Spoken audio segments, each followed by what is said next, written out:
Shalom saudara yang dikasihi Tuhan Yesus Kristus. Selamat malam, selamat berjumpa dalam renungan pada malam hari ini.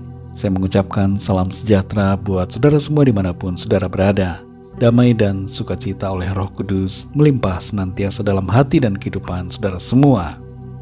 Sebelum kita mendengarkan renungan firman Tuhan, mari sama-sama kita berdoa. Terima kasih Bapa di sorga, Bapa dalam nama Tuhan Yesus Kristus. Tuhan yang baik, yang selalu peduli kepada kami. Kami bersyukur untuk kemurahan-Mu, penyertaan-Mu di sepanjang hari ini. Oleh karena pertolongan Tuhan, kami dapat melakukan semua tugas aktivitas kami. Pada saat ini kami mau mendengarkan sabda firman-Mu. Urapi kami ya Bapa, agar kami mengerti akan kehendak-Mu. Dalam nama Tuhan Yesus kami berdoa. Haleluya. Amin. Saudara yang dikasih Tuhan, pembacaan Alkitab kita pada saat ini terdapat dalam kitab Yoel pasal yang pertama. Saudara dapat membacanya secara pribadi setelah mendengarkan renungan ini. Saya akan membaca Yoel pasal 1 ayat 14-15. Tertulis demikian. Adakanlah puasa yang kudus, maklumkanlah perkumpulan raya, kumpulkanlah para tua-tua dan seluruh penduduk negeri ke rumah Tuhan Allahmu, dan berteriaklah kepada Tuhan. Wahai hari itu, sungguh hari Tuhan sudah dekat, datangnya sebagai pemusnahan dari Yang Maha Kuasa. Saudara yang dikasih Tuhan, kesulitan ekonomi bisa menjadi salah satu cara yang diizinkan Tuhan terjadi untuk mengingatkan kita manusia agar sadar dan kembali kepada Tuhan. Namun hal ini jangan membuat kita serta-merta menghakimi semua orang yang sedang kesulitan ekonomi. Dan jangan juga membuat diri kita merasa bahwa diri kita sedang dihukum oleh Tuhan. Kita perlu bijaksana dalam menilai dan memahami tiap-tiap keadaan. Karena Ayub pun mengalami kesulitan yang bukan disebabkan karena kesalahannya. Dalam pasal 1 dari kitab Yoel ini, kita menemukan bahwa kesulitan ekonomi menjadi salah satu hal yang terjadi pada bangsa Yehuda. Di bagian awal kitab ini tertulis akan datangnya belalang-belalang yang akan menyerang lahan pertanian dan lahan perkebunan bangsa Yehuda, sehingga ladang-ladang tidak menghasilkan apapun. Hancurnya pertanian menghancurkan juga sendi-sendi perekonomian seluruh bangsa Yehuda pada waktu itu. Keberadaan belalang-belalang seperti ini mengingatkan kita akan serangan belalang dalam peristiwa Tulah yang ke-8 yang terjadi di Mesir. Tulah itu begitu hebatnya sehingga menimbulkan penderitaan. Meskipun ada sebagian orang yang meragukan tentang kisah mengenai tulah belalang ini, tapi pada kenyataannya itu adalah sebuah fakta. Dan di abad ke-21 ini, serangan belalang yang masif juga pernah terjadi beberapa kali. Seperti misalnya pada tahun 2013, di mana begitu banyak belalang menyelimuti Mesir hingga wilayah Israel. Pesan utama dari kitab Nabi Yoel adalah agar umat Tuhan bertobat, kembali kepada Tuhan, dan hidup dalam ketaatan pada firman Tuhan, supaya mereka mengalami keselamatan dan pemulihan dari keadaan kesukaran. Dalam Yoel pasal 1 ayat 14-15 ini kita membaca, adakanlah puasa yang kudus, maklumkanlah perkumpulan raya, kumpulkanlah para tua-tua dan seluruh penduduk negeri ke rumah Tuhan Allahmu, dan berteriaklah kepada Tuhan.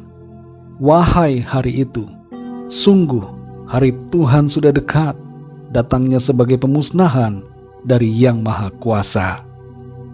Isi dari ayat ini adalah sebuah ajakan untuk bertobat. Sebelum semua peristiwa kesukaran itu terjadi, maka Nabi Yoel menyuruhkan firman Tuhan agar mereka berpuasa dan berdoa supaya diluputkan dari peristiwa yang disebutkan di sini dengan istilah sebagai hari Tuhan. Pertobatan yang sungguh akan membawa kepada pemulihan dan berkat Tuhan. Tuhan rindu untuk memberkati, bukan menghukum atau mencelakakan. Perlu kita sadari saudara bahwa Tuhan adalah sumber segala kebaikan, sedangkan iblis ingin menghancurkan dan dosa mengakibatkan kekacauan, kejahatan, dan kesukaran dalam hidup kita. Itu sebabnya saudara, jangan biarkan diri kita terbenam dalam dosa dan mengikuti iblis, tapi kita harus bangkit dan hidup dalam kebenaran. Saudara yang dikasihi Tuhan, sekalipun tidak mutlak menjadi sebuah ukuran, tapi kita dapat merenungkan dan mengoreksi diri kita.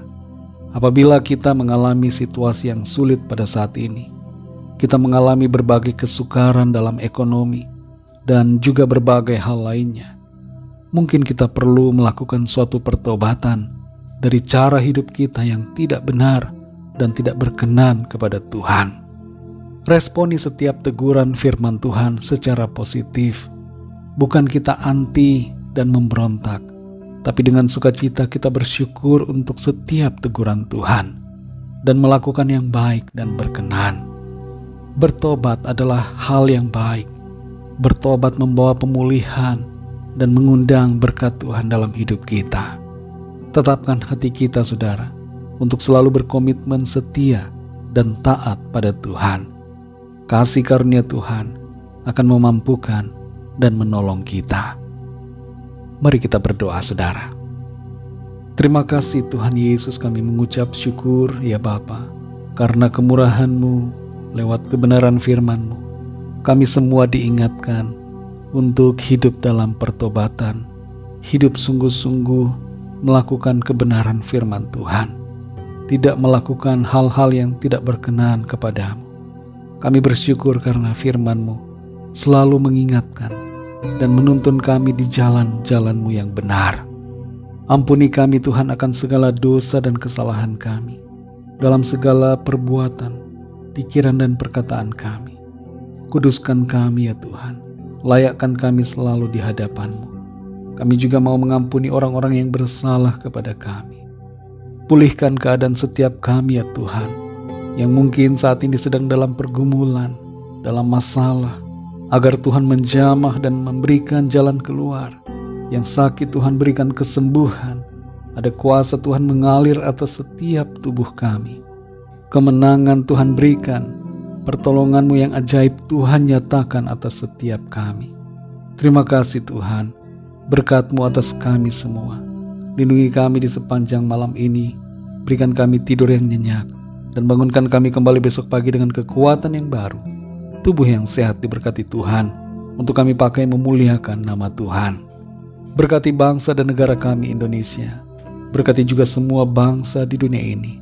Lawat dengan kasih karunia dan rahmat-Mu Tuhan, agar setiap orang dari segala bangsa mengenal Engkau. Terima kasih Tuhan. Berkati seluruh umat-Mu di mana saja berada, dan berkati keluarga kami masing-masing secara pribadi.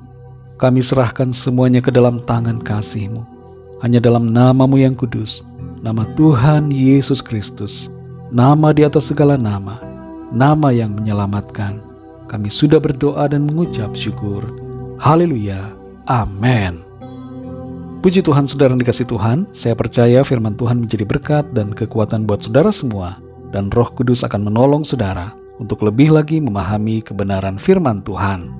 Tuhan Yesus memberkati saudara semua. Sampai jumpa dalam renungan yang berikutnya. Haleluya.